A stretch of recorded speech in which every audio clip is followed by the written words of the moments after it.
这阵啊，这芭乐是真好价，毋过呢，煞拢有人去偷办。对旧年到今呢，伫中华社头乡已经有几啊搭这果子园拢着贼偷，就算报警察抓到人，后抢呢，这贼仔还是会出来。这农民只好是加强暗时的巡视，增减士气，要来修复因的心血。中低收入原住民或其他。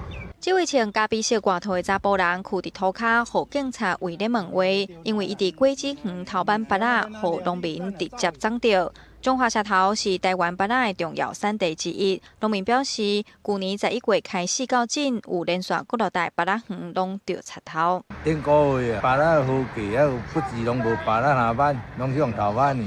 困了，即摆就是少吼，价小价会贵啦。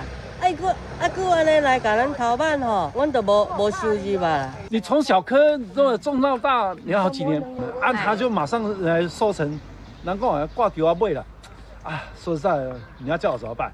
芭乐农表示，因为去年风台大水影响，芭乐产量少，即阵中部的市场价销平均一斤伫90块左右，北部甚至起到105块，真好价。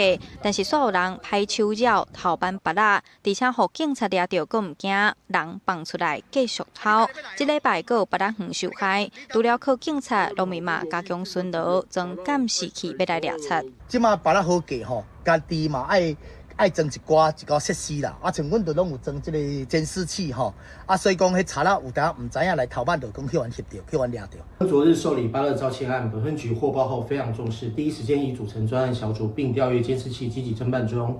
另统计去年全年度受理芭乐窃盗案共有3件，并均已破获。警方表示，目前是社头芭乐大出的季节，农民若发现有可疑的情形，爱随报案，警察拢会第一时间赶到位，嘛已经结合社区巡守队，加强果子园的巡逻，全力阻止贼偷做歹。记者杨淑晴综合报道。